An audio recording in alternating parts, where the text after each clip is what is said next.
चलो स्टार्ट कर रहे हैं टॉपिक। डिविडेंड डिसीजंस देख रहे थे हम लास्ट। अभी तक जो टॉपिक हमने देखा डिविडेंड के बारे में, उसमें theory of relevance versus theory of irrelevance, इस पे बात हो रही थी। इरेलेवेंस में हमने एक वो मोदिग्लियानी मिलर एमएम अप्रोच देखा। एमएम अप्रोच का आउटकम ये था कि आप डिविडेंड कितना देते हो उस पर फर्म की वैल्यू डिपेंड नहीं करती। ये उनका आइडिया था। कुछ अजम्पशंस भी लिए उन्होंने और बोला dividend pay out is irrelevant while determining the value of a firm. लेकिन उसके ऑपोजिट में दूसरी थियरी भी है, थियरी ऑफ रेलेवेंस, उस पर बात हो रही थी। और थियरी ऑफ रेलेवेंस देने वाले दो लोग हैं, एक वॉल्टर और दूसरा गॉर्डन। अब इन्होंने अपनी अपनी अप्रोच ही समझाई। ये लोग बोल रहे हैं कि आप डिविडेंड कितना पे करते हो ना उससे फर्म की वैल्यू में फर्क पड़ता है। तो अब इस आइडिया पे भी बात कर लेते हैं, इसके अजम्पशंस भी समझ लेते हैं। तो वॉल्टर मॉडल जो है वो अपना आज का टॉपिक है। अच्छा, कल जो मैंने आपको इलस्ट्रेशन दिए थे उसमें से कुछ डाउट है पहले तो वो डिस्कस कर लेते हैं।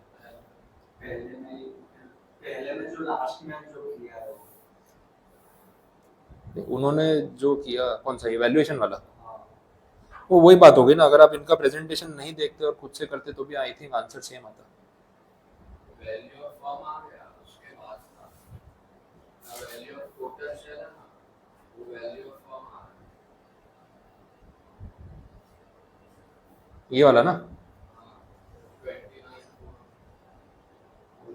हाँ हाँ, ओके एक सेकेंड। वैल्यू ऑफ फर्म निकालने के लिए इन्होंने जो ये फॉर्मूला यूज किया ना डिस्काउंटिंग वाला, उसकी वो अगले वाले सम में नहीं था ना। मैं कंपेयर कर लेता हूँ दोनों में क्या फ़र्क है।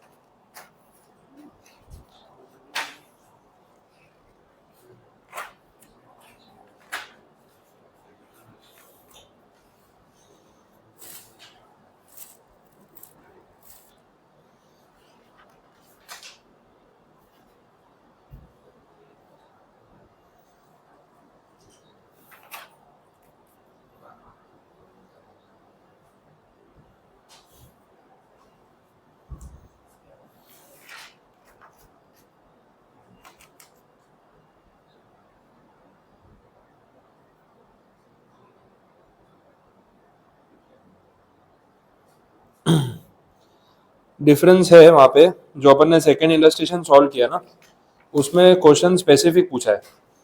आप क्वेश्चन देख लो एक बार सेकेंड वाला, उसमें लास्ट लाइन पढ़ो।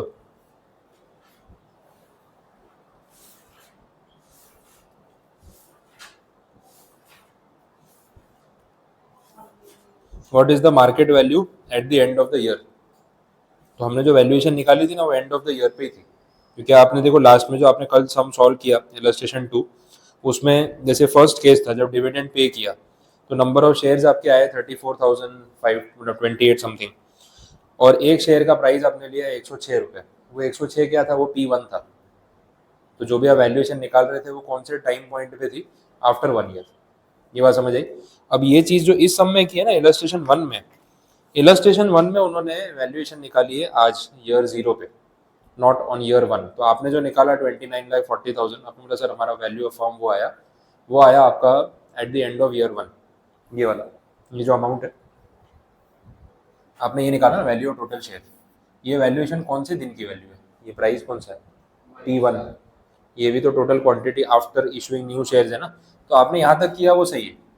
अपन ने कल वाले सम में यही तक किया था, इसलिए आपका वो सही आ गया। ये जो आगे किया ना इन्होंने, ये वैल्यू ऑफ द फर्म निकाली एट 0 डेट, टुडे, आज की डेट पे। तो वो करने के लिए उन्होंने डिस्काउंटिंग का यूज किया। अब आगे का स्टेप बता देता हूँ कैसे करना है। अगर उसको फॉर्मूला वाइज हम लिखे तो ये आपका फॉर्मूला है। वैल्यू ऑफ टोटल शेयर्स जो आपने निकाला, मतलब वैल्यू 1, इसको नाम देते हैं V1 नाम दे सकते हैं, माइनस I और E का यूज किया। I मतलब टोटल इन्वेस्टमेंट और E मतलब जितना अर्निंग्स हमारे पास अवेलेबल था, इसका डिफरेंस लिया। अब इसका डिफरेंस क्यों ले रहे हैं वो भी समझ लो, बहुत सिंपल है। अगर इसको आप ओपन करोगे तो ऐसे दिखेगा V1 minus I plus E। मैं कॉमनली इसको समझा दूँ तो ऐसा हो गया कि एक साल बाद हमारी फॉर्म की वैल्यू आ रही है 29,40,000, ठीक है। अच्छा, हमारे पास ना कुछ रिटेन्ड अर्निंग्स के नाम पे ऑलरेडी पड़ा हुआ था, या तो साल के एंड में आया होगा। कितना आया था वो, 3 लाख रुपए आए थे रिटेन्ड अर्निंग्स या नेट इनकम। तो वो तो हमारी प्लस हो जाएगी, वैल्यूएशन में ऐड हो जाएगी। लेकिन फिर 6 लाख रुपए सामने खर्चा भी तो हो जाएगा, 6 लाख रुपीज़ का नया इन्वेस्टमेंट भी तो होने वाला है। तो एक साल के बाद हमारी फॉर्म की वैल्यू होगी 29,40,000।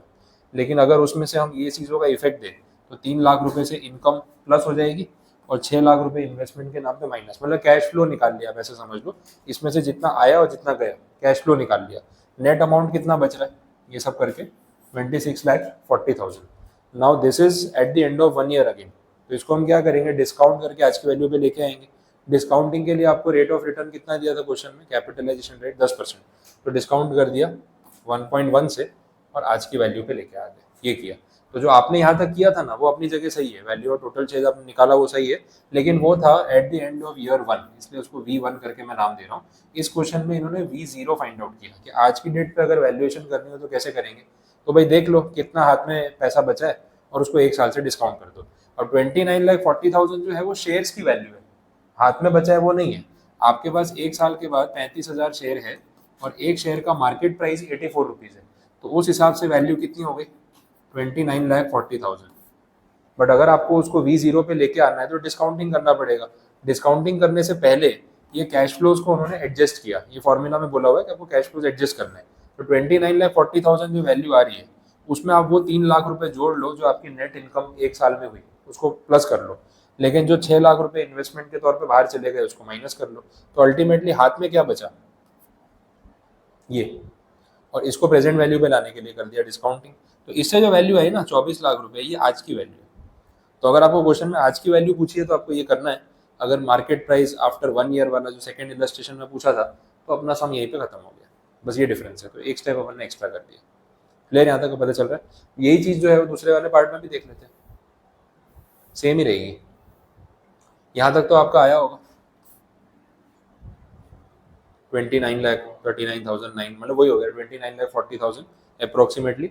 अगेन बात वही है कि भाई इसके बाद हमें फॉर्म की वैल्यू निकालनी है एट टुडे V0, तो वो कैसे निकालेंगे। तो सेम लॉजिक लगेगा, 24 लाख आपकी, सॉरी 29,40,000 आज की वैल्यू, उसमें से दोनों का इफेक्ट और फिर डिवाइड। अच्छा ये मिस्टेक है, ये 1 + 0.1 होगा, हाँ तो अंडरस्टूड है, टोटल 1.1 आएगा। सेम ही किया हुआ है, कोई फर्क नहीं है, फॉर्मूला वही रहने वाला है। तो ये V0 निकालने का फॉर्मूला हो गया। आज की डेट पे वैल्यूएशन करना हो तो आपको ये करना पड़ेगा, जो भी आपकी टोटल वैल्यू आएगी शेयर्स की उसमें से आपको इन्वेस्टमेंट माइनस करना पड़ेगा और अर्निंग्स प्लस करनी पड़ेगी, कैश फ्लो जो गया और जो आया प्लस और माइनस वैसा, और डिवाइड बाई 1 + KE, खत्म। इससे आपकी आज की वैल्यूएशन आ जाएगी। ये एक एडिशनल फॉर्मूला होगा वैसे। देख लो, अब कुछ कन्फ्यूजन पता चला। इलस्ट्रेशन नंबर 3, उसकी क्या स्टोरी है, उसमें है डाउट के आंसर आ गया।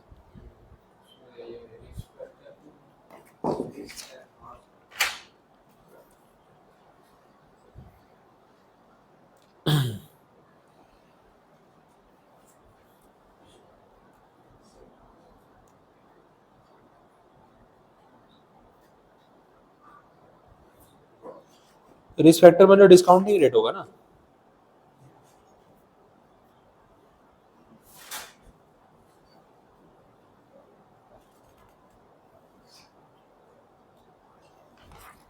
देख लेते हैं क्या किया है और क्या करना चाहिए।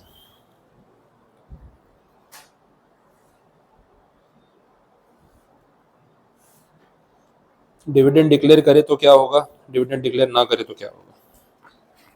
ठीक, इनका प्रेजेंटेशन छोड़ देते हैं, अपन खुद ही सॉल्व करके देख लेते हैं।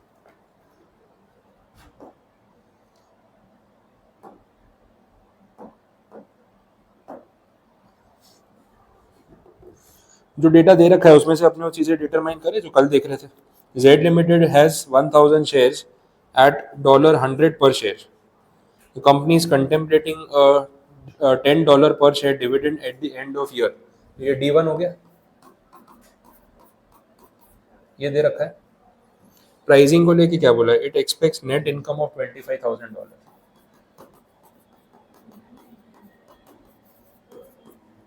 Okay, assuming that the company pays dividend and make new investment of $48,000 in the coming period, तो डिविडेंड डिस्ट्रीब्यूट किया और जो न्यू इन्वेस्टमेंट की बात हो रही है वो अमाउंट दे रखा है $48,000।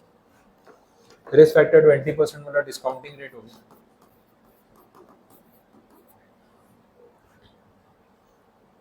ठीक है, अब ये आज की डेट में $100 का प्राइस है ना, तो वो लेना पड़ेगा आपका P0 ही माना है उन्होंने, क्या किया वही लिया होगा ना, सही है। P0 है $100। अब ये डेटा आपको सारा दे रखा है, अब इसके बेसिस पे अगर हम कैलकुलेशन करें, उनका सॉल्यूशन देखने की जरूरत नहीं, अपन ने जैसा सीखा है वैसे अप्लाई करते हैं। सबसे पहले आपको क्या फाइंड आउट करना पड़ेगा, P1 निकालने के लिए formula P0 is equal to D1 plus P1 upon 1 plus K, कल यही किया था। P0 आपके पास है 100, D1 है 10, P1 पता नहीं, वही फाइंड आउट करना है। 1 प्लस के मतलब 1.2, यही होगा। इन्होंने नहीं किया क्या ये सब?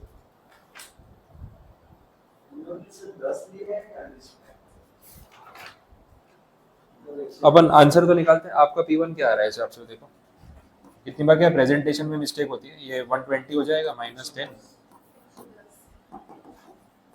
तो आंसर तो उनका भी 110 ही आ रहा है ना। तो लिखने में वहाँ प्रेजेंटेशन में कभी कभी स्टेप्स में मिस्टेक हो जाती है, फाइनल आंसर सही आता है, ऐसा भी होता है, इसलिए उनका आंसर पहले देखना नहीं चाहिए। चलो अभी P1 तो आ गया, आगे क्या करें, नेक्स्ट स्टेप क्या था, वैल्यू निकालने के लिए क्या किया था,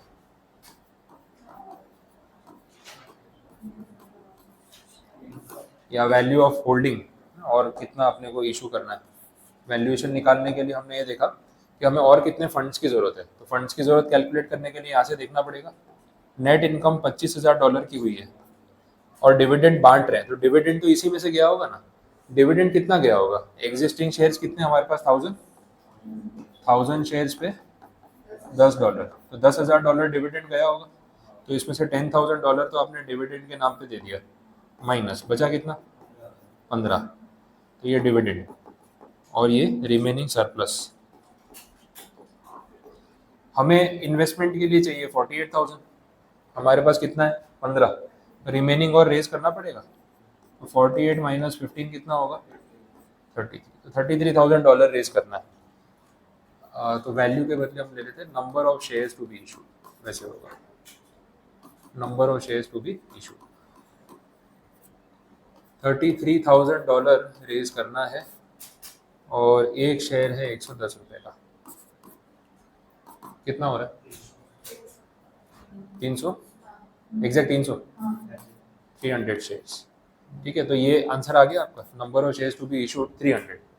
अब आगे हमने देखा था वैल्यू निकालने के लिए एग्जिस्टिंग शेयर्स कितने हैं, न्यू शेयर कितने हैं टोटल, और जो प्राइस P1 है उस पर आप ले लो। तो एग्जिस्टिंग शेयर है 1000, न्यू शेयर आपने इशू किया 300, टोटल कितने हो गए 1300। 1300 शेयर, एक शेयर कितने का 110, तो वैल्यूएशन आ जाएगी, कितनी आ रही है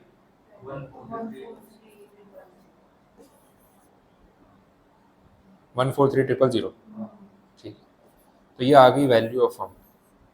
अब यही चीज़ अगर डिविडेंड हम नहीं देते तो क्या होगा, वैसे निकालनी है तो भी सेम ही आएगा। आंसर मैच हो रहा है इनका, क्या लग जा रहा है।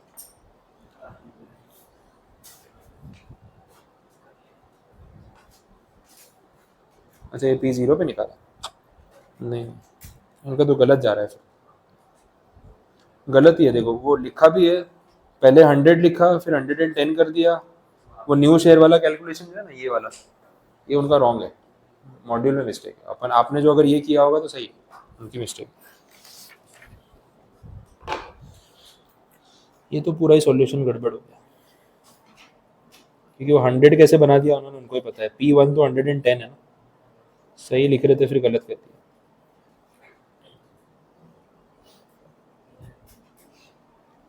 बोलो और कुछ क्वेरी है इसमें?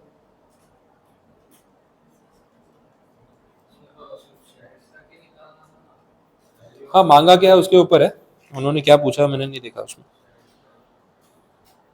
अच्छा खाली यही पूछा है कितने शेयर आपको इशू करने थे, तो इस केस में अपना आंसर यहीं पे खत्म हो गया। वैसे मैं तो पूरा ही करा दिया कि वैल्यू कंपेयर करनी तो भी आप कर सकते हो। इस केस में अपने को सिर्फ यहाँ तक गिनना था कि नंबर ऑफ शेयर्स कितने इशू करना है, बाकी उसके आगे कुछ मांगा नहीं। बोलो अब कुछ कन्फ्यूजन, क्लियर हुआ, समझ आया? सेम ही समझ आ रहा है उनका प्रेजेंटेशन। बोलो क्या मॉड्यूल में हर सब में कुछ अलग कर देते हैं और टाइपिंग मिस्टेक्स होती है। अब देख लो वो 100 का 110 किया फिर वापस 100 कर दिया, यहाँ तक आते आते 110 जो है वो 100 बन गया। तो ऐसी मिस्टेक उनकी होती रहती है। ठीक है आगे बढ़े नेक्स्ट। अब नया टॉपिक देखते हैं, इसके बाद जो आ रहा है उसको बोल रहे हैं वॉल्टर्स मॉडल। अब इसने भी अपने कुछ अजम्पशंस दिए, कुछ कैलकुलेशंस बताई, उस पर चलते हैं। कंपेरेटिवली और सिंपल ही है। जब हमें वैल्यूएशन निकालनी होगी पूरे लास्ट में, तो उन्होंने सवाल में दिया कि चलेगा, क्योंकि जब मार्केट प्राइस को निकालने तक तो दिया था सवाल में। तो फर्स्ट क्वेश्चन में भी तो बोला था find the value of the firm, वो तो बोला ही है। अब उसमें ये नहीं बोला आफ्टर 1 ईयर, तो इम्प्लाइड है कि आज की वैल्यू निकालो। इसलिए फर्स्ट इलस्ट्रेशन में अपन ने V0 फाइंड आउट किया, तो उसमें आपको कैश फ्लोज माइनस करके फिर उसको डिस्काउंट करना पड़ा, उतना स्टेप एक्स्ट्रा हो गया। चलो देखें next, relevance concept of dividend. यहाँ पे बात हो रही है थियरी ऑफ रेलेवेंस की। वॉल्टर का जो अप्रोच है उसमें वॉल्टर यही बोल रहा है कि भाई मैं तो ये मानता हूँ कि डिविडेंड कितना देते हैं उस बात से फर्क पड़ता है वैल्यूएशन पे, और ये चीज़ मैं अपने अजम्पशंस के साथ प्रूव करूंगा एज एन हाइपोथेसिस वैसा है। अब थियरी में क्या बोल रहे हैं वो समझ लो। जो फैक्टर ये कंसिडर कर रहा है to find out the value, उसमें IRR और कॉस्ट ऑफ कैपिटल को कंपेयर किया जा रहा है, और ये हम कर चुके हैं पहले। कैपिटल बजटिंग में अगर आपको IRR का टॉपिक ध्यान हो तो उसमें हमने कंपैरिजन किया था कि भाई इन्वेस्ट करना चाहिए कि नहीं करना चाहिए। मैं रिकॉल करा देता हूँ क्योंकि मेन पॉइंट ही वही है। हमने उसमें ऐसा देखा था कि एक आपका इंटरनल रेट ऑफ रिटर्न, जिसको यहाँ पे R बोल रहे हैं कि आपने एक्चुअल में कितना कमाया, और एक होती है आपकी कॉस्ट ऑफ कैपिटल, जिसको यहाँ पे KE बोल रहे हैं क्योंकि हम इक्विटी के पॉइंट ऑफ व्यू से बात कर रहे हैं। हमने देखा था कि अगर आपका IRR आपकी कॉस्ट ऑफ कैपिटल से ज़्यादा हो तो ऐसे प्रोजेक्ट में इन्वेस्ट करना चाहिए कि नहीं करना चाहिए? बोलो, IRR कॉस्ट ऑफ कैपिटल से ज़्यादा हो तो इन्वेस्टमेंट करना चाहिए या नहीं? तो कैपिटल बजटिंग डिसीजन तो बोलता है इन्वेस्टमेंट करो, क्योंकि अगर आप ज़्यादा रिटर्न कमा रहे हो और कॉस्ट कम है तो बचेगा ना। यही वो पॉइंट है जिसपे NPV पॉजिटिव आता है, यही वो पॉइंट है जिसपे PI रेशियो ग्रेटर देन 1 आता है। तो ये अपन रिलेशन देख चुके हैं, आपकी बुक में लिखा हुआ भी होगा, देख लेना। क्या करें, नुकसान है ना। और तीसरा बोलो, इसको क्या बोलेंगे? Indifference point. भाई फ्री बैठे हो तो काम करो, नहीं करोगे तो भी कोई फर्क नहीं पड़ेगा, एट दी एंड NPV बचेगा 0, तो कोई सेंस नहीं है। जितना कमाया वो सारा ब्याज भरने में चला जाएगा, यही पॉइंट था। सेम चीज़ यहाँ पे भी इन्होंने कंपेयर की है। वॉल्टर मॉडल में उन्होंने देखो वही बोला। अब थियरी पे आओ, आपको वहाँ पे लिखा हुआ मिलेगा।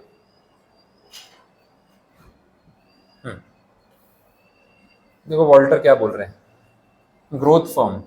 मैंने ये बातें आपको बताई है, ग्रोथ फर्म क्या करती है या ग्रोथ फर्म क्या होती है।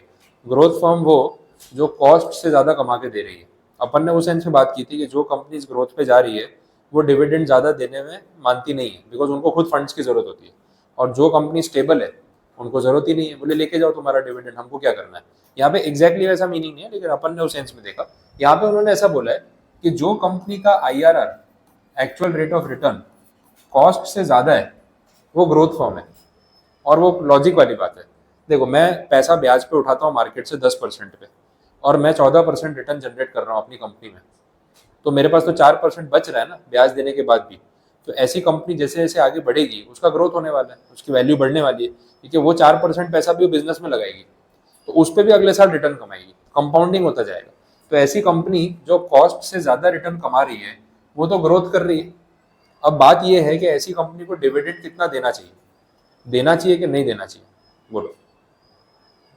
तो जो ग्रोथ कंपनी है उसके पास तो आगे और ऑप्शंस बहुत सारे होंगे। अब वो वाले लॉजिक पे जा रहा हूँ जो मैं कल बता रहा था कि भाई जिस कंपनी के पास अपॉर्चुनिटी है और ग्रो करने की, उसको तो आइडियली अपना सारा पैसा री इन्वेस्ट करना चाहिए, ताकि कंपाउंडिंग इफेक्ट हो। 100 का 104 पे 4%, फिर उसके ऊपर 4%, तो बढ़ता जाएगा। तो जो कंपनीज ग्रोथ वाली कैटेगरी में आती है, जिनका रिटर्न उनके कॉस्ट से ज़्यादा होता है, आइडियली तो उनको डिविडेंड देना ही नहीं चाहिए, कम से कम डिविडेंड देना चाहिए और ज़्यादा से ज़्यादा री इन्वेस्ट करना चाहिए। ये एक अप्रोच है। इसको दूसरे एंगल से भी समझा देता हूँ। अब देखो मेरी कंपनी जो रिटर्न कमा रही है, लेट इट बी 16%, अच्छा रेशियो ले लेते हैं, और जो कॉस्ट ऑफ कैपिटल है हमारी वो है 9%। मतलब इन्वेस्टर हमसे इतना एक्सपेक्ट करता है। सपोज आपने प्रॉफिट कमाया और सारा प्रॉफिट अपने शेयर होल्डर्स में बांट दिया, जैसे मेरी कंपनी है, सारा शेयर होल्डर्स में मैंने प्रॉफिट बांट दिया, जाओ ले जाओ। अब आप लोग वो पैसों से क्या करोगे? देखो एक इन्वेस्टर जिसको डिविडेंड मिलता है, वो डिविडेंड रिसीव करने के बाद पैसों का क्या करता है, ये भी तो एक सवाल है। तो आप में से कुछ लोग बोलेंगे सर मेरा तो एक्चुअली ना शॉपिंग का प्लान था, मैं तो वेट ही कर रही थी कब डिविडेंड आएगा, जैसे डिविडेंड आएगा ना मैं तो शॉपिंग पे चली, तो जैसे डिविडेंड आया पैसे खर्च कर दिए। क्या उस अमाउंट पे आपने कुछ इनकम जनरेट की? नहीं, एक्सपेंस में डाल दिया। तो वर्स्ट केस हो गया ना, खत्म हो गया, पैसा बर्बाद हो गया, बचा ही कुछ नहीं। उल्टा जो लेके आए कपड़े वो डेप्रिशिएबल असेट है, कुछ टाइम के बाद वो भी खत्म हो जाएंगे। तो आपने कोई वैल्यू तो क्रिएट की नहीं।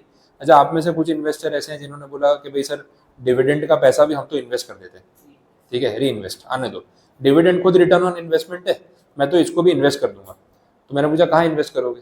बोले सर देखो वैसे भी इक्विटी से कमाया है तो वहाँ तो रिस्क लिया ही है ना, तो डिविडेंड का पैसा हम लोग एफडी करवा देते हैं, सेफ इन्वेस्टमेंट, कि चलो इतना पैसा तो हाथ में रहेगा। तो आपने एफडी करा दी। मैं बोला एफडी पे कितना रिटर्न मिला?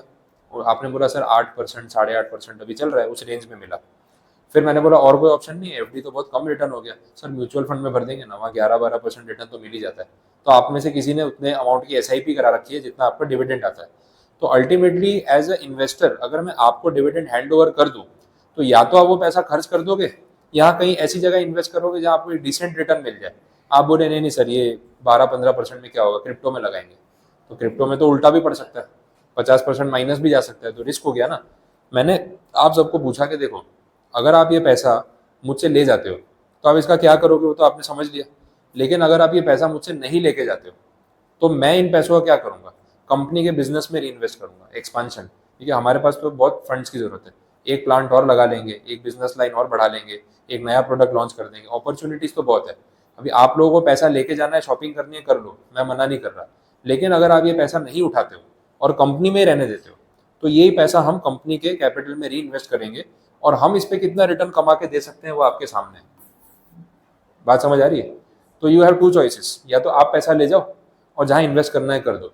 तो आप सबने डिस्कशन किया, किसी ने बोला कि यार देखो पैसा तो अपना ही है, कंपनी भी अपनी है, अगर हम उठा लेते हैं पैसा तो हम ज़्यादा से ज़्यादा 10-12% रिटर्न कमा लेंगे म्यूचुअल फंड में, उससे ज़्यादा तो अपने को आता नहीं है। लेकिन अगर हम सब पैसा नहीं उठाते हैं और कंपनी में रहने देते हैं तो कंपनी हमें उन्हीं पैसों पे 16% कमा के दे रही है ना एवरेज। तो फायदा किस में है, डिविडेंड उठाने में, डिविडेंड ना उठाने में? बात समझ आ रही है? तो यहाँ पे वॉल्टर भी यही बोल रहा है कि देखो जिस फर्म का आईआरआर उसकी कॉस्ट से ज्यादा है वो ग्रोथ कर रही है, अगर वो ग्रोथ कर रही है मतलब अच्छा रिटर्न कमा के दे रही है, तो उसके इन्वेस्टर्स को बोलो कि भाई तुम लोग अगर डिविडेंड लेके चले जाओगे तो तुम्हारी इंडिविजुअल कैपेसिटी नहीं है उन पैसों पे 16% रिटर्न कमाने की, लेकिन वही पैसा कंपनी में पड़ा रहेगा ना, तो कंपनी कैपेसिटी है 16% रिटर्न जनरेट करने की। तो समझदारी इसी में कि पैसा मत उठाओ, जितना नहीं उठाओगे उतना तुम्हारी कंपनी कैपिटल में जुड़ेगा, कैपिटल में जुड़ेगा तो शेयर की वैल्यू नहीं बढ़ेगी क्या? और शेयर की वैल्यू तो एक्सपोनेंशियल बढ़ती है, कितनी भी जा सकती है, वो इतना कम परसेंटेज में नहीं बढ़ेगी। तो समझदारी इसी में है कि पैसा मत उठाओ।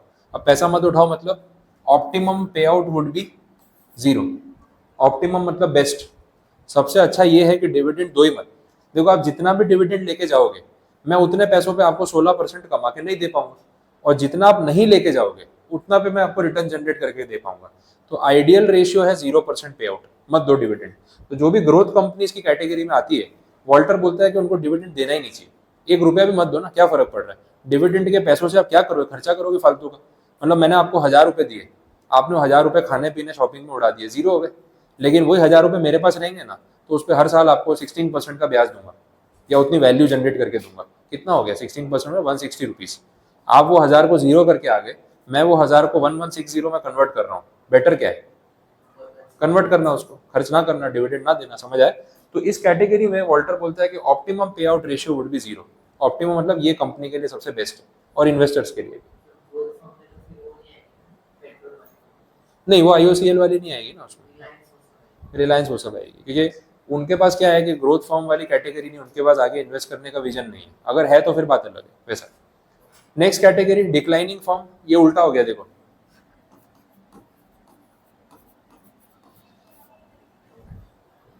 अब शेयर होल्डर क्या बोल रहे हैं, बोले जितना हम आपसे ब्याज मांग रहे हैं आप उतना भी नहीं कमा पा रहे हो, आपका रिटर्न तो कम ही मिल रहा है, तो हमें हमारा डिविडेंड दे दो, हम खुद उसको कहीं और इन्वेस्ट कर लेंगे, क्योंकि आपकी तो कैपेसिटी दिख नहीं रही कमा के देने की। यहाँ पे कंपनी ना कॉस्ट भर रही है 10% सपोज, और उनका खुद का रिटर्न निकल रहा है 8%। क्लियर हो रहा है? अब ऐसे में आप इन्वेस्टर को बोलोगे सर पैसा कंपनी में रहने दो तो ही फायदा है, इन्वेस्टर तुरंत ही मुंह पे बोलेगा कि क्या फायदा है, तुम तो 8% भी कमा के नहीं दे पा रहे हो, 10% तो कंपनी पे कॉस्ट लग रहा है, डेट इक्विटी सब मिला के। तो तुम्हें अगर ये पैसे दे दिए ना तो तुम इस पे भी 8% कमाओगे, इसे तो हमें दे दो, म्यूचुअल फंड में लगा लेंगे, 12 मिलता है ना। समझ आ रहा है? तो वहां पे आपको रिस्पेक्ट नहीं मिलने वाली। तो आइडियली वॉल्टर बोलता है कि देखो तुम खुद कमा के नहीं दे पा रहे हो ना, तो उनका पैसा खराब मत करो, उनको ही दे दो। इन्वेस्टर ज्यादा समझदार है, वो कर लेंगे अपना काम। ऑप्टिमम पे आउट कितना होना चाहिए? 100%। बात समझ आई? वो या तो इस पार या उस पार। वॉल्टर बोलता है ग्रोथ वालों को 1 रुपया डिविडेंड मत देना, कोई फायदा नहीं है। इनको बोलते हैं तुम तो दे ही दो, रखना ही मत, 1 रुपया भी अपने पास मत रखना, पूरा दे दो। समझ आए? तो यहाँ जितना आपका अर्निंग आया है ना, पूरा बांट दो डिविडेंड में, वही ठीक है। जो बचा है इक्विटी वालों के लिए सारा दे दो। तो ऑप्टिमम पे आउट वो कितना सजेस्ट कर रहा है? 100%। क्लियर? बीच का रास्ता नहीं है यहाँ पे। नेक्स्ट, नॉर्मल फॉर्म, जितना कॉस्ट है उतना ही रिटर्न कमा रहे हैं, तो क्या फर्क पड़ा? अब इसमें ऑप्टिमम पे आउट जैसा कुछ नहीं हो सकता। कंपनी को डिसाइड करने दो कितना रखना है कितना देना है, क्योंकि इनडिफरेंस पॉइंट है ना। पूरा दे दोगे तो भी ठीक है, पूरा रख लोगे तो भी ठीक है।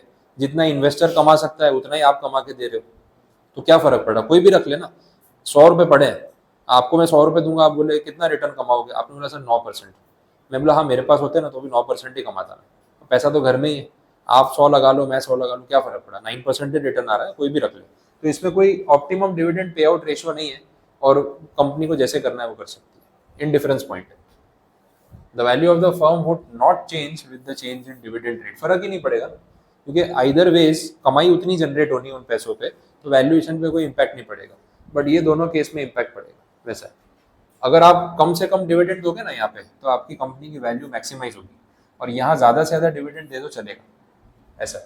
तो ये चीज़ अभी नंबर्स में प्रूव हो जाएगी, अभी सिर्फ कंसेप्चुअली बता रहा हूँ। कोई कन्फ्यूजन है तो बोलो। तो वॉल्टर क्या बोल रहा है, समझ आ रहा है?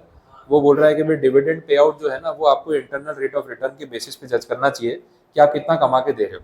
इन्वेस्टर कितना कमा सकता है, अगर आप उसे ज़्यादा कमा के दे रहे हो तो उसको डिविडेंड मत दो, क्योंकि आप ज़्यादा कमा सकते हो। और अगर आप कम कमा रहे हो और इन्वेस्टर ज़्यादा जनरेट कर सकता है, तो उसको दे दो कि भाई तू खुद कमा लेना, हम उतना अभी नहीं जनरेट कर पा रहे, बिजनेस की कंडीशन वैसी। और अगर इनडिफरेंस पॉइंट है तो एक ही बात है, किसी के पास भी पैसा रहे, क्या फर्क पड़ेगा। अब वॉल्टर ने भी कुछ अजम्पशंस लिए, जैसे अप्रोच में वो दोनों ने लिए थे।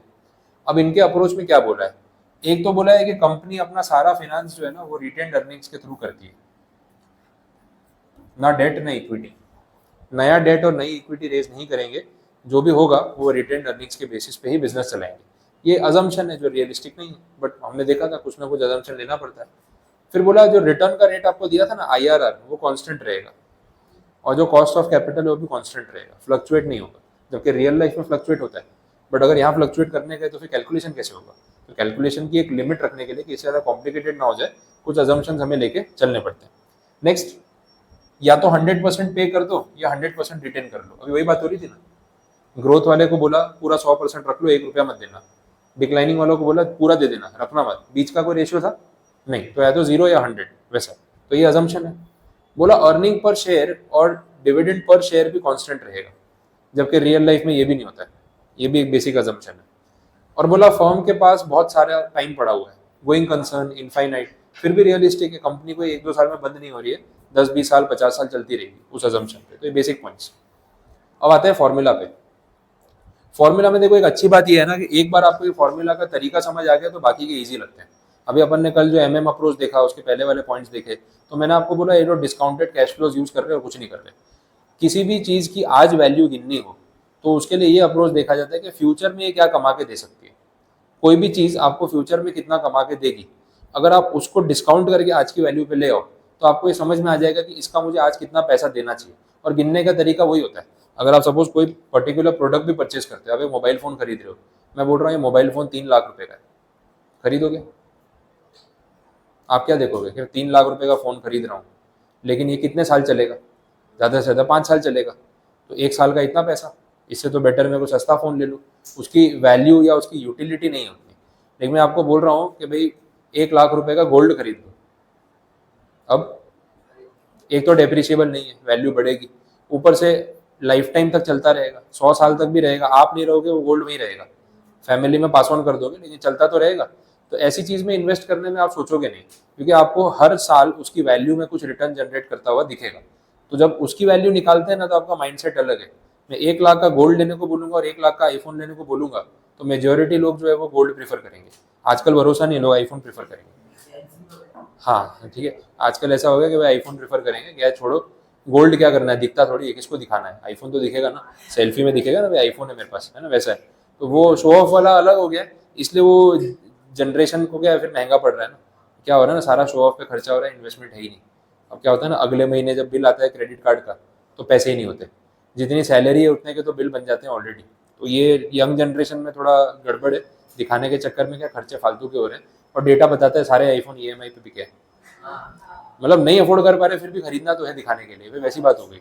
तो आपके पड़ा है तो आप खर्च करो, कोई गलत थोड़ी ना, आईफोन क्या 5 लाख का फोन ले लो। बट अगर आपको खुद लगता है कि मैं उतना अफोर्ड कर सकता हूँ 5 लाख रुपए का फोन, तो खरीदो ना, कौन मना कर रहा है। तो ऐसा थोड़ी ना पैसा कमा के भी गरीब बन के घूमना है।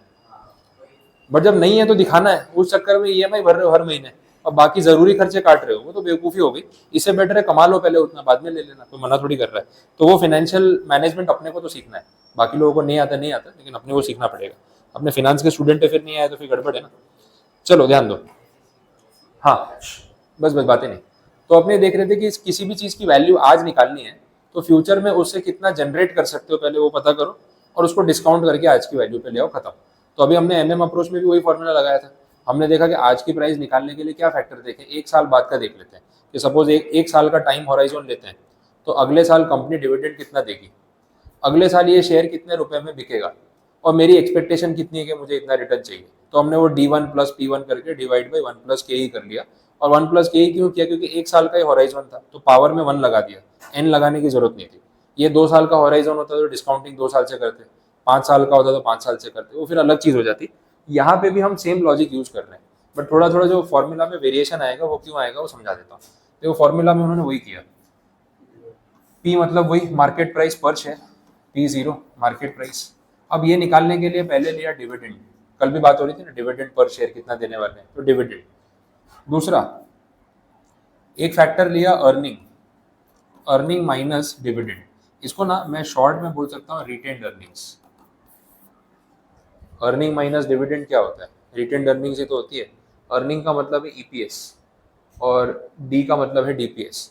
तो अर्निंग्स में से डिविडेंड दे दिया तो बचा कितना, रिटेन्ड अर्निंग्स बची, ये बात हो गई।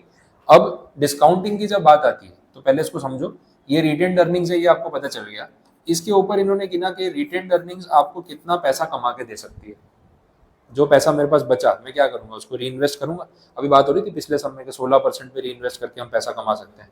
तो ये रिटेन्ड अर्निंग्स आपको 16% कमा के दे सकती है, बट उसके सामने कॉस्ट भी तो लगता है। तो नेट ऑफ करेंगे, ठीक है। कॉस्ट कितना है आपका, KE 12%, 9%, 11% जो भी है। तो हम एक फैक्टर निकाल रहे हैं यहाँ से, हमारा रेट ऑफ रिटर्न और कॉस्ट ऑफ कैपिटल, उसका एक फैक्टर लिया और वो इसके ऊपर लगाया, क्योंकि नेट तो अपने पास उतना ही बच रहा है। इंक्रीमेंटल इंक्रीमेंटल गिन रहे हैं कि भाई एक्स्ट्रा हम कितना कमा के दे रहे हैं वो। तो ये हो गया डिविडेंड से आने वाली कमाई, और ये हो गई रिटेन्ड अर्निंग से जनरेट होने वाली कमाई। ये दो चीज हो गई। अब जब डिवाइड करेंगे, डिस्काउंटिंग करेंगे, तो आपने पिछले फॉर्मूला में क्या किया था, 1 + KE। अब यहाँ पे देखो क्या है, सिर्फ KE। अब ये सिर्फ KE क्यों है वो बता देता हूँ, तो फॉर्मूला रटने वाली बात नहीं रहेगी। कभी भी हम परपेचुअली कुछ कैलकुलेट करते हैं ना, जैसे 1 साल, 2 साल, 5 साल, 10 साल, इनफाइनाइट, तो उसमें ना डिनोमिनेटर में 1 + KE नहीं आता है, सिर्फ KE आता है, ये फैक्टर आता है। जैसे अपन ने क्या किया था, देखो कैपिटल बजटिंग याद कराता हूँ। ये सिर्फ इसलिए बता रहा हूँ ताकि आपको फॉर्मूला रटना नहीं पड़े, लॉजिक समझ आ जाए। अपन जब कैपिटल बजटिंग कर रहे थे तो जो भी अपने पास कैश फ्लोज थे, जो भी कैश फ्लोज होंगे, तो हम उसको ऐसे डिवाइड कर रहे थे 1 + I⁻1। ये 2 साल बाद वाला तो 1 + I⁻2, ये 3 साल बाद वाला, ऐसे चल रहा था, यही था। तो अगर आपको 3 साल के कैश फ्लोज को डिस्काउंटिंग करना है, कोई भी कैश फ्लो भी अज्यूम कर लो ना, क्या फर्क पड़ रहा है, 1 लाख, 1.5 लाख, 2 लाख, ऐसा कुछ ले लो। तो आप जब इसको डिस्काउंटिंग कर रहे थे तो 1 / 1 + I⁻1 कर रहे थे, इसको डिस्काउंटिंग कर रहे थे तो 1 + I⁻2 कर रहे थे, इसको डिस्काउंटिंग कर रहे थे तो 1 + I⁻3 कर रहे थे, यही हो रहा था। अच्छा, अगर इन तीनों को डिस्काउंटिंग करके टोटल करना है तो अपने वो GT फैक्टर ले रहे थे, फिर GT फैक्टर को NUT से मल्टीप्लाई किया, काम हो गया, ये सब किया। बट मैं ऐसा बोल रहा हूँ कि अगर ये परपेचुअल होता, मान लो आपको बोल दिया कि CFAT जो रहेगा आपका, CFAT रहेगा 2 लाख रुपए पर एनम, फिक्स, हर साल का 2 लाख। NUT हो गई, बोले कितने साल तक, 2 साल, 5 साल, 10 साल, मतलब कोई डेडलाइन नहीं है, इनफाइनाइट। अब कंपनी तो 100 साल भी चल सकती है ना, तो ड्यूरेशन कैसे फिक्स करे। तो कोई कंपनी का शेयर आपने आज खरीदा और वो कंपनी अब 150-200 साल तक चलेगी, तो आपको हर साल पैसे कमा के देगी। ऐसे ही होता है ना इन्वेस्टमेंट्स में, तो यही है। इक्विटी कोई डेडलाइन होती है क्या, ये इक्विटी 5 साल के लिए इशू होता है, 10 साल के लिए, ऐसा कुछ है कंपनी लॉ में अपन ने ऐसा पढ़ा कुछ, प्रेफरेंस में होता है कितना, 20 ईयर्स, डिवेंचर में होता है उसमें भी होता है 10 ईयर्स, 20 ईयर्स, इंफ्रास्ट्रक्चर वाले में 30 ईयर्स, बट इक्विटी में तो कोई डेडलाइन है ही नहीं ना। तो अगर आप कोई परपेचुअल कैश फ्लो पकड़ते हो जहाँ पे 0 से लेके इनफाइनाइट ईयर्स तक के लिए वो चलता रहेगा, तो उसको डिस्काउंटिंग करना है तो कैसे करेंगे, ये तो फिर फॉर्मूला भी चलता रहेगा, पावर 1, पावर 2, पावर 3, 4, 5, 6, 7, 8, इनफाइनाइट। तो जब ये इनफाइनाइट आता है तो इसका जब अपने टोटल करते हैं जीटी फैक्टर निकालते हैं, मतलब ये जो सीरीज है ना ये कंटिन्यू होगी।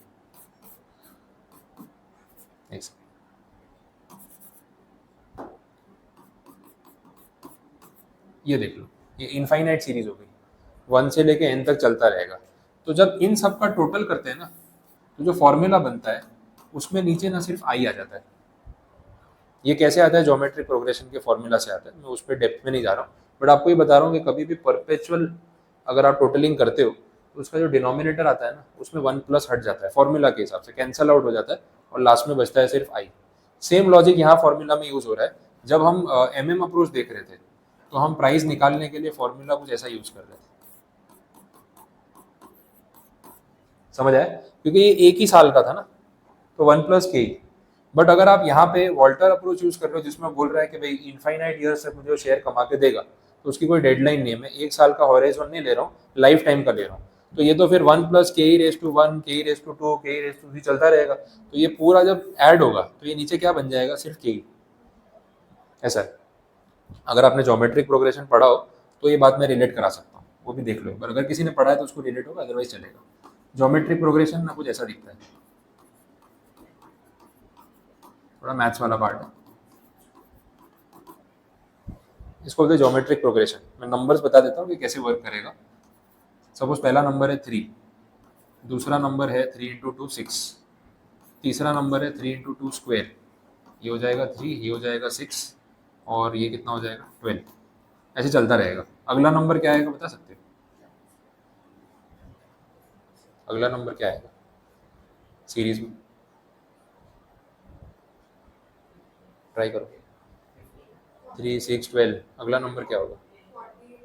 48 नहीं, देखो एक एक 2 बढ़ रहा है ना, अगला नंबर ये होगा 24, मतलब 2 मल्टीप्लाई हो रहा है ना, ये ऐसी सीरीज बनती जाएगी। समझ आ रहा है? ऐसी सीरीज है। अब इसका अगर टोटल करना हो कि ये सारे नंबर्स को प्लस करे तो क्या आएगा, तो भाई सर पहले 5 नंबर प्लस करूँ, पहले 10 नंबर प्लस करूँ, क्या करूँ? मैं बोला नहीं, इनफाइनाइट चलने दो इसको, इसका कोई एंडिंग नहीं है, यहाँ तक जाएगा ये। समझ आ रहा है? तो इसका समेशन कैसे होता है, तो उसका एक फॉर्मूला आता है ऐसा,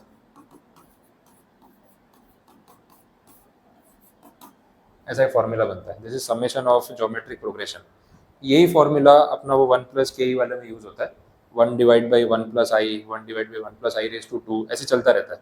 और जब इस फॉर्मूला में आप रखते हो ना तो ये जो -1 दिख रहा है आपको, वो कैंसिल आउट कर देता है, मतलब अपने फॉर्मूला में ऐसा बनेगा 1 प्लस के -1, तो ये क्या होगा, कैंसिल हो जाता है। तो अल्टीमेटली क्या बचता है, सिर्फ के। इस वजह से बोले सर 1 कहाँ चला गया, वो ये फॉर्मूला में ना ये -1 उसको कैंसिल आउट कर देता है और लास्ट में अपने पास हमेशा वो आई वाला फैक्टर या के वाला फैक्टर रहता है। उस वजह से वहाँ पे डिनोमिनेटर में 1 प्लस नहीं आ रहा है, वो डिफरेंस आपको बता रहा हूँ। तो अल्टीमेटली या तो फॉर्मूला ही करना है, बट वो आया कहाँ से उसका आपको लॉजिक दे रहा हूँ। क्लियर? ये पूरा सॉल्व कर सकते हैं अपने इसको, पर उतने पे नहीं जाएंगे, फिर हैवी हो जाएगा। तो प्रूव कर सकता हूँ लेकिन अभी काम नहीं है उसका। अब फॉर्मूला समझ लो। अल्टीमेटली वॉल्टर वाला जो फॉर्मूला है उसमें उसने बोला क्या, ठीक है। अपने को प्राइस निकालना है कि आज की डेट में शेयर कितने का होगा, उसमें हम यूज करेंगे डिविडेंड पर शेयर, ये एक फैक्टर। दूसरा फैक्टर हम लेंगे रिटेन्ड अर्निंग्स।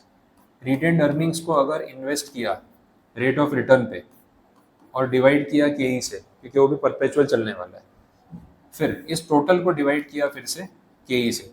के क्यों ले रहे हैं, क्योंकि जो ड्यूरेशन है वो परपेचुअल है, इनफाइनाइट है। अगर ये 1 साल होता तो 1 प्लस के लेते, 5 साल होता तो 1 प्लस के 1 प्लस के रेज टू 2 1 प्लस के रेज टू 3 प्लस कर लेते। बट क्योंकि इनफाइनाइट है तो वो 1 1 कैंसिल आउट हो जाता है फॉर्मूला में, लास्ट में हमारे पास बचता है के। समझ आए? तो इस फॉर्मूला को यूज करके आप फाइंड आउट कर सकते हो P0 as per the Walter's model. ये जो RE मैंने लिखा ये और कुछ भी नहीं है, earning per share minus dividend per share. इस पे आपको रिटर्न लाइफ टाइम तक मिलता रहेगा, इसलिए उसको डिस्काउंट करके के से आज की वैल्यू पे लेके आ गए। तो वो R और के का ये रीजन। अब फॉर्मूला क्लियर, समझ आया? बोलो, कुछ पूछना है उसमें, याद हुआ? और जो MM अप्रोच वाला देखा था वो क्या था?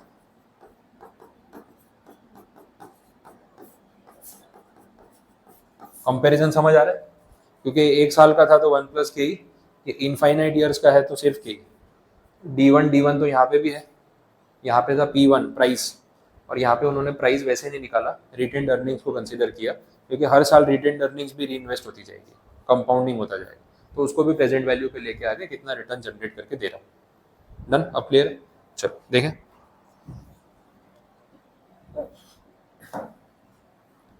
मेजोरिटी केस में लोग फॉर्मूला दे देते हैं, भाई ये फॉर्मूला है, आप भी 5 बार लिख के याद कर लेते हो, ये रखना है, लेकिन क्यों है वो समझना चाहिए। जो बाहर के सम्स आते हैं इसमें घूम जाते हैं ना अपन, कहाँ से क्या हो गया, वो फॉर्मूला का लॉजिक ना पता होने का रीजन है। जब तक आपको सेम सम और सेम फॉर्मूला पूछ रहा हूँ, 100 के 100 सम दूंगा ना, आप मैकेनिकली सॉल्व कर लोगे, उसका कोई फायदा नहीं है। मैं ये फॉर्मूला पे आपको 10 सम दे दूँ सेम टू सेम, आपके सारे बन गए, बोले मुझे लगा आ गया, फिर कुछ नया पूछा इसमें तो जहाँ पे आपको कुछ सोचना पड़े तो फिर गए। तो फॉर्मूला के टर्म्स अच्छे से पता होने चाहिए, तो ही मजा आएगा, नहीं तो फिर कोई सेंस नहीं है। तो अभी हैवी लगता है, लेकिन सम करने के बाद फिर आपको लगेगा कि हाँ मुझे मीनिंग समझ आ रहा है। आगे देख लो, वॉल्टर मॉडल का एक क्रिटिसिज्म, ये अपने जेआईजेल में नहीं पढ़ रहे थे sources, Kelsen theory, Bentham theory, उसमें कैसा था, हर थियरी का एक क्रिटिसिज्म था, ठीक है, सबने सब कुछ अज्यूम किया है। वो कैल्सन की थियरी थी, वो प्योर थियरी ऑफ लॉ, वो क्या बोल रहा था कि भाई मैं तो यही मानता हूँ कि हर चीज़ का एक बेसिक नॉर्म होता है। फिर बेंथम बोलता है पेन एंड प्लेजर, अरे भाई तो ये तो अजम्पशन हो गया ना, हर कानून में तीसरा एस्पेक्ट भी तो हो सकता है, वो तो तूने इग्नोर कर दिया। तो क्रिटिसिज्म जो है वो हर एक मॉडल के साथ साथ जुड़ा हुआ है। यहाँ पे वॉल्टर का जो मॉडल है उसको भी क्रिटिसाइज किया जा रहा है उसके अजम्पशंस की वजह से। देखो क्या बोला, the basic assumption that investments are financed through retained earnings only is seldom true, seldom मतलब बहुत rarely, in real world firms do raise funds by external financing. मैंने आपको पहले ही बोला कि ऐसा उसने अजम्पशन ले लिया कि हम सिर्फ रिटेन्ड अर्निंग से बिजनेस करेंगे, फंड रेजिंग करेंगे ही नहीं, ना इक्विटी इशू करेंगे ना डेट। ऐसा थोड़ी ना होता है, कंपनीज पैसा रेज करने के लिए डेट सिक्योरिटीज इशू करती है, इक्विटी इशू करती है, तो एक्सटर्नल फाइनेंसिंग तो मोस्ट कॉमन है। उसका अजम्पशन ही ऐसा है कि हम एक्सटर्नल फाइनेंसिंग यूज ही नहीं करेंगे, जो कमाएंगे उसी में से धंधा करेंगे, और पैसा चाहिए तो बाहर से नहीं लेंगे। अरे भाई ये अजम्पशन तो रियल हुआ ही नहीं ना, तो उसको क्रिटिसाइज किया जा रहा है। दूसरा, उसने बोला था IRR कांस्टेंट रहता है और कॉस्ट ऑफ कैपिटल कांस्टेंट रहता है, ऐसा कहाँ होता है मार्केट में, ये तो चीजें फ्लक्चुएट होती है। तीसरा, कॉस्ट ऑफ कैपिटल वाला पॉइंट मैंने बता दिया।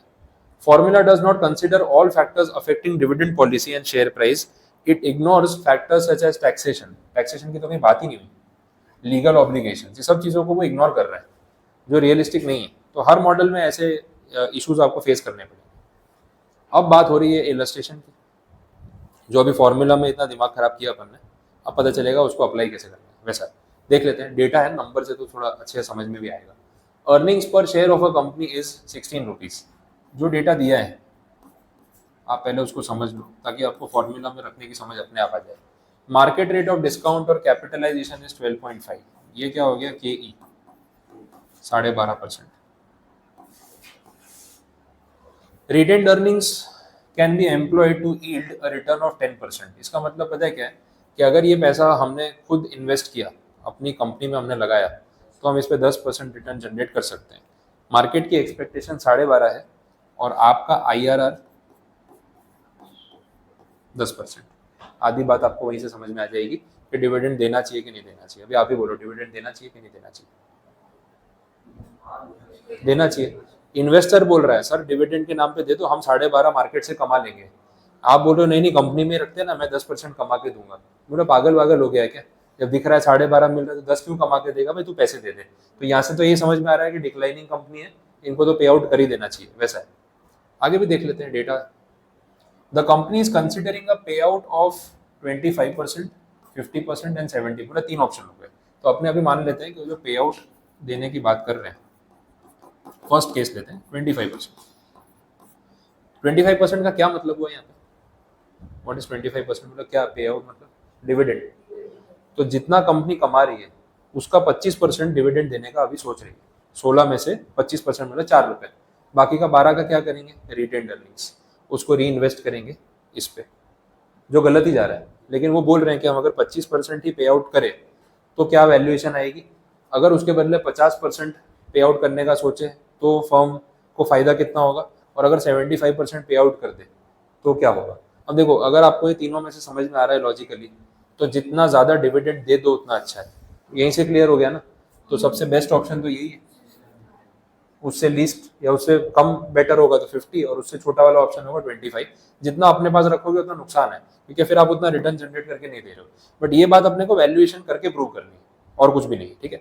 तो तीनों ऑप्शंस को एक एक करके देख लेते हैं। मांगा क्या है, which of these would maximise the wealth of the share holders. अपने को आंसर पहले ही पता है, 75। वेल्थ में मैक्सिमाइजेशन तो ज़्यादा पे आउट पे होने वाला है, वो लॉजिक से पता है, पर अब फॉर्मूला से ये चीज़ गिन के बतानी पड़ेगी वैल्यूएशन निकाल के। अब देखो फॉर्मूला वही का वही है, डिविडेंड प्लस रिटेन्ड अर्निंग्स, उसको डिस्काउंट किया, पूरे को डिस्काउंट किया, आज की वैल्यूएशन आ गई। अब ये सारा डेटा अगर अपन इसमें रख के देखेंगे तो हमें फाइनली मिलेगा कि आंसर कितना होना चाहिए। अब सॉल्व करते हैं, देखो फॉर्मूला आपको समझ में भी आ जाएगा, ट्राई करें, लिख लो आप भी साथ साथ में सॉल्व करो।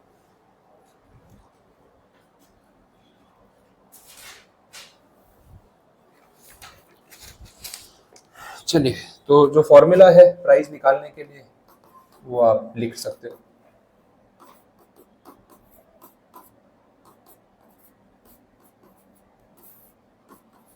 फॉर्मूला आपके सामने। अब अगर पे आउट 25% है, 25% पे आउट, तो उस बेसिस पे हमें प्राइस निकालना पड़ेगा। देखो अर्निंग पर शेयर, जो डेटा आपको दे रखा है यहाँ लिख देता हूँ, अर्निंग पर शेयर 16 रुपये दे रखा है, रिटर्न जनरेट करने की हमारी कैपेसिटी 10%, इन्वेस्टर की एक्सपेक्टेशन 12.5%, ये सारी डिटेल आपके पास है, और पे आउट रेशियो 25% है। तो इस हिसाब से हमें पता चल जाएगा कि डिविडेंड कितना दे रहे हैं। 16 रुपये पे 25% पे आउट, कितना आ गया, 4 रुपीज़ आ गया, तो हम 4 रुपये डिविडेंड दे रहे हैं, ये भी आ चुका है। अब वैल्यू पुट कर दें, dividend 4, earnings 16, again dividend pay out 4, पता चल गया। रिटेन्ड अर्निंग्स कितना होगा, 12 रुपये। इस 12 रुपये पे आप कितना कमा के दे सकते हो, 10%। यही इन्वेस्टर को दे देते तो वो 12.5% आपको कमा के देता, डिवाइड बाई टोटल के ई, क्योंकि परपेचुअल है तो के ई कितना होगा, 12.5%, तो सीधा डिवाइड बाई 12.5%। 1 प्लस नहीं करना, वो अपन बात कर चुके हैं, ठीक है। अब इसको सॉल्व करें, 4 + 12 इंटू 10 बाई 12.5 डिवाइड बाई 12.5% है, मतलब 0.125 हो गया, परसेंटेज है ना। ये पूरा सॉल्व करके देखो क्या आंसर आ रहा है, 12 into 10 divide by 12.5 plus 4 divide by 0.125।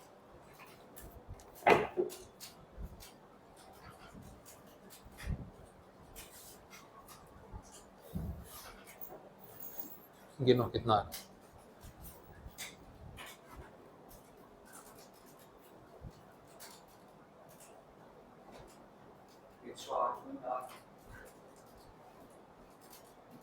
में 108.8 सबका आ रहा है क्या, 108.8 आ रहा है, ठीक है। तो ये आ गया आज का शेयर का प्राइस, डिपेंडिंग ऑन 25% पे आउट रेशियो। तो ये वैल्यूएशन हो गई पर शेयर, दिस इज पर शेयर, नंबर ऑफ शेयर होते तो अपने मल्टीप्लाई कर लेंगे, उसमें कोई बड़ी बात नहीं है। अब वो बोल रहे हैं कि अगर पे आउट रेशियो चेंज करते हैं, 25% का 50 कर देते हैं, तो क्या इस पर कुछ फर्क पड़ेगा, वो देखना है। कैलकुलेशन पे डेफिनेटली फर्क पड़ना ही है, क्योंकि डिविडेंड का नंबर चेंज होते ही सारा नंबर चेंज हो जाएगा। कंपैरिजन करवाना है, मैं वापस से सॉल्व करा देता हूँ, ये डेटा तो आपके पास लिखा हुआ है ही ना, तो ये हटा देता हूँ, तो आजू बाजू सॉल्व होगा, थोड़ा समझ में आए।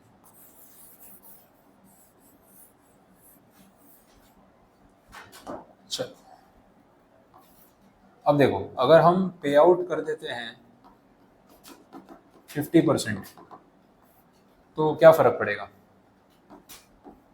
डिविडेंड कितना आएगा, डिविडेंड हो जाएगा 8 रुपये, है ना, 16 का 50%, 8 रुपये हो जाएगा। तो ये 8 + 16 - 8, रिटर्न का परसेंटेज वही है 10%, डिवाइड बाई 12.5% के ई, होल डिवाइड बाई 12.5% के ई, वो तो सेम ही रहने वाला है, ये चेंज हो गया। 8 + 8 इंटू 10 बाई 12.5 और नीचे 0.125, क्योंकि परसेंटेज हटा दिया, यहाँ तो क्या परसेंटेज कैंसिल ही हो गया, तो 10 बाई 12.5 लिखोगे तो भी ठीक है। अब इस हिसाब से वैल्यूएशन कितनी आ रही है, बोलो।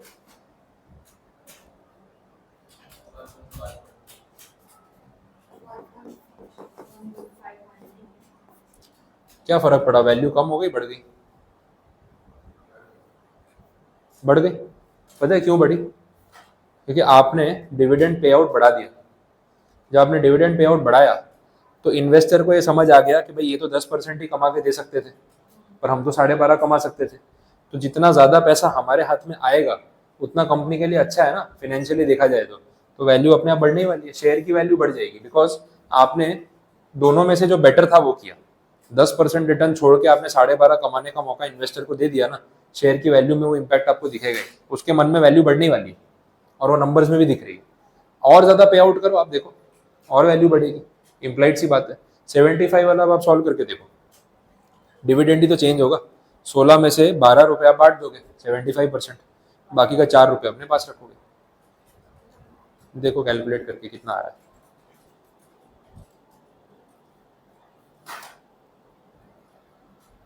आ रहा है, हो गया, बढ़ गया। देखा, जितना ज़्यादा पे आउट, वो सम के स्टार्टिंग में पता चल गया। देखो यही बात होती है, फॉर्मूला को समझने का बेनिफिट ही हुई है। कंसेप्ट पे गए ना, आपको मालूम है कि भाई इन्वेस्टर जो है वो बोल रहा है मैं 12.5 कमा लूंगा, दे दो। कंपनी बोल रही है हम 10 कमाएंगे। अरे तो जितना ज़्यादा बांटोगे उतना फायदा है।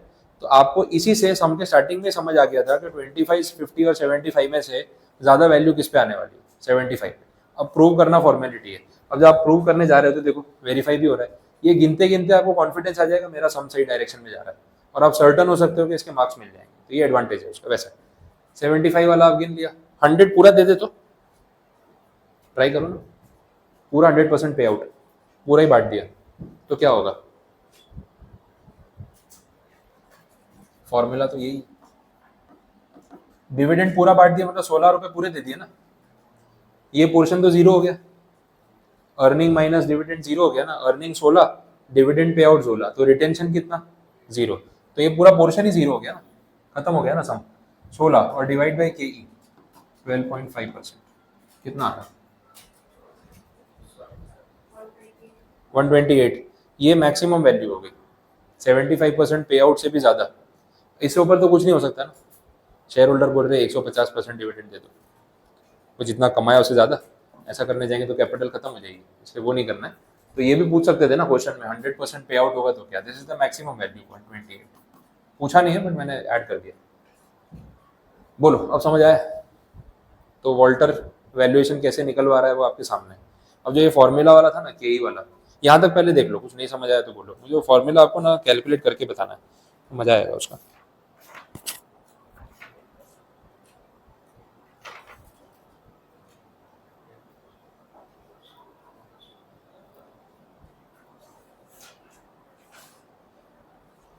हाँ बोलो, कुछ कन्फ्यूजन यहाँ तक समझ आया वैल्यूएशन कैसे की। अब जो के ई वाला फॉर्मूला मैं बता रहा था, ये सिर्फ नॉलेज के लिए बता रहा हूँ, एग्जाम के लिए कुछ काम का नहीं है। ऑर्बिटर डिक्टम, ठीक है, सेड बाय द वे, वो वाला पॉइंट है ये। जो हम डिस्काउंटिंग की बात कर रहे थे,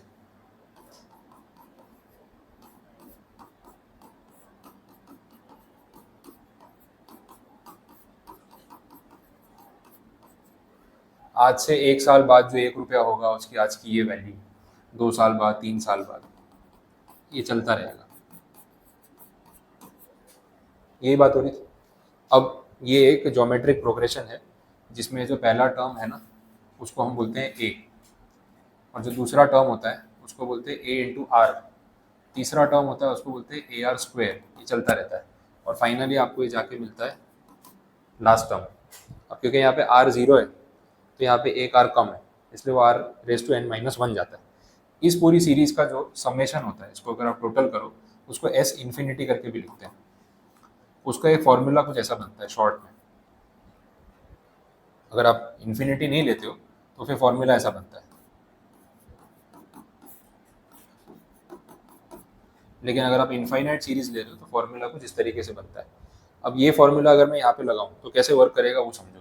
अगर ये ए है और ये ए आर है तो इसमें से आर की वैल्यू आपको मिल जाएगी, और आर की वैल्यू भी यही आएगी। क्योंकि हर साल देखो 1 प्लस के ई वाला फैक्टर मल्टीप्लाई होता जा रहा है और एक एक पावर जो है ना बढ़ता जा रहा है। अब ये चीज़ आर की वैल्यू सिंपल मैं यहाँ पे रखूँगा, इसके अंदर ए हमें पता है कितना है, और ये जिसको एलसीएम लेके सॉल्व करेंगे 1 1 कैंसिल हो जाएगा, लास्ट में खाली बचता है के। तो डिनोमिनेटर में वो जो के ई मैंने यूज़ किया, आगे का 1 कहाँ चला गया, वो इसमें कैंसिल आउट हो जाता है। ये डिनोमिनेटर भी खाली अगर आप सॉल्व कर लोगे ना तो आपका प्रॉब्लम सॉल्व हो जाएगा। जाएगा, डिनोमिनेटर कुछ ऐसा बनेगा। और न्यूमरेटर क्या था अपना, ये गया 1 और 1 गया। देखो लास्ट में बचा क्या, इस पूरे में से सिर्फ इतना ही बचा। समझ आया, सिर्फ बता रहा हूँ, ये कहीं एग्जाम में काम नहीं आने वाला। बट देखो लास्ट में ना सब कुछ कैंसिल आउट होगा और बचा क्या, सिर्फ 1 और के ई। तो ये सिर्फ के ई क्यों बचा और वो 1 कहाँ चला गया, वो आपको प्रूव करके बता रहा हूँ। और ये चीज़ तो एडिशनल है, ये मैथ्स वाला पार्ट है, बट फॉर्मूला बना कैसे उसकी बात हो रही है। तो जब वॉल्टर ने कैलकुलेशन किया तो उसने बोला भाई मैं तो परपेचुअल देख रहा हूँ ना, इक्विटी तो लाइफ टाइम के लिए होती है। तो डिनोमिनेटर में जो फॉर्मूला उसमें सिर्फ के ई आया, 1 प्लस वाला कोई फैक्टर नहीं आया। इसे आपके दिमाग में रहेगा कि हाँ इसलिए वॉल्टर में के ई आता है। कभी एग्जाम में फॉर्मूला में कंफ्यूज हो गए तो कॉमन सेंस चल जाएगी कि भाई एमएम अप्रोच में तो एक ही साल का था, तो एक साल का डिस्काउंटिंग तो 1 प्लस के ई रेज टू 1 से ही होता है। लेकिन वॉल्टर में तो अपना परपेचुअल अप्रोच है, तो जहाँ परपेचुअल है वहाँ डिनोमिनेटर में 1 प्लस आना ही नहीं चाहिए, आपको याद आ जाएगा। तो इसलिए वो फॉर्मूला एक बार रिकॉल करने के हिसाब से बता रहा हूँ। ठीक है, अब ये इलस्ट्रेशन आपका सॉल्व हो गया, आंसर आ चुका है। सेकेंड इलस्ट्रेशन भी आपको इसी चीज पे मिलेगा। क्वेश्चन डिस्कस कर लेते हैं, सॉल्व भले आप घर पे कर लेना। अर्निंग पर शेयर दे रखा है 8 रुपए, कैपिटलाइजेशन का रेट एप्लीकेबल है 10%। कैपिटलाइजेशन मतलब अपना के ई हो गया ना, discounting rate. The company has before it an option of adopting pay out ratio using Walter's formula of dividend pay out, compute the market value of the company share if the productivity of the retained earnings is either 15% और 10% और 5%। ये productivity का क्या मतलब हुआ कि company इतना कमा के दे सकती है। उसमें भी 3 ऑप्शन दे दिए। कंपनी बोल रही है कि अगर हमारे पास रिटेन्ड अर्निंग्स रहेगी ना तो हम 15% कमा के देंगे। अब आप ही बताओ इस सिचुएशन में डिविडेंड ज़्यादा देना चाहिए या कम, ओरली पता चल जाएगा, फॉर्मूला तो बाद में। बोलो, कंपनी के ऊपर के ई कितना लग रहा है 10% और कंपनी रिटेंशन पे कितना कमा के दे सकती है 15, तो डिविडेंड देना ही नहीं चाहिए। इन्वेस्टर 10 कमाएगा, कंपनी 15 कमाएगी, तो कंपनी में रखो ना। तो इस केस में डिविडेंड पे आउट जितना मिनिमम उतना अच्छा, और डिविडेंड पे आउट 0 मतलब बेस्ट। वही सॉल्व हो गया। अब आप वैल्यूएशन लगाते रहना, नंबर्स भी ये चीज प्रूव कर देंगे, आपका सम तो पहले से डिसाइडेड है। अब ये बात हो रही 10%, अब क्या करें, एट पार कंपनी के ई भी 10% बेयर कर रही है, खुद भी 10% कमा के दे रही है, मतलब इन्वेस्टर को दो या अपने पास रखो, वैल्यू पे कोई असर नहीं होगा, ये आपको नंबर्स में प्रूव हो जाएगा। और 5% वाले में दे दो जितना ज्यादा दे दो। तो 5% वाले में ना बेस्ट ऑप्शन ये वाला है, और 15% वाले में बेस्ट ऑप्शन ये वाला है। आपका आंसर पहले से आ चुका है, अब सिर्फ आपको प्रूव करना है वैल्यूज के साथ। आंसर तो आपको पता है, समझ आया। अब इस चीज को सॉल्व करके देखना, ये इलस्ट्रेशन को आप खुद से ट्राई करना है इस फॉर्मूला के बेस पे, देखो आपका टैली होता है क्या। नहीं आएगा तो अपने कर ही लेंगे, और विद सॉल्यूशन है तो एक बार आइडिया आ जाएगा। सॉल्यूशन वाले आंसर होते हैं तो सबके आ जाते हैं, हाँ उसमें टेंशन नहीं लेना। कुछ ना कुछ जुगाड़ लगा के समझ आया नहीं, आंसर आ जाएगा, हाँ वो मुझे पता है। ठीक है, और तीसरा सम भी डिस्कस कर लेते हैं, क्या है सॉल्व कर लेना। 10% पर शेयर अर्निंग है ईपीएस, कैपिटलाइजेशन का रेट 20% है और रिटर्न ऑन इन्वेस्टमेंट 25% है। बोला प्राइस पर शेयर निकालो, वो छोटा सम हो गया है, आराम से आ जाएगा, कुछ है ही नहीं, डेटा में इतना कुछ दिया ही नहीं है, ये तो आप खुद भी सॉल्व कर लोगे, वैल्यू पुट करने वाला सम। तो वॉल्टर मॉडल जो है इसके साथ अपना यहाँ पे कंप्लीट है। ठीक है, एक और अप्रोच कंप्लीट। अब लास्ट बचा है गॉर्डन्स मॉडल, वो तो कल देखेंगे। गॉर्डन्स और उसमें भी रिवाइज मॉडल है, तो वो कल साथ में कंपेयर करा दूंगा। एक दिन में एक ही मॉडल करवा रहा हूँ ताकि मिक्सअप नहीं हो। कल एमएम अप्रोच देख लिया, आज वॉल्टर देख लिया, इसके सम्स कर लो, कल गॉर्डन भी समझ लेंगे, उसके सम्स करेंगे, और लास्ट में फिर एक्सरसाइज वाले जो पीछे क्वेश्चंस दे रखे हैं वैसे तो हो जाएगा। ठीक है, आज के लिए इतना काफ़ी है, फिर चैप्टर कंप्लीट हो जाएगा आपका, उतना ही पेंडिंग है।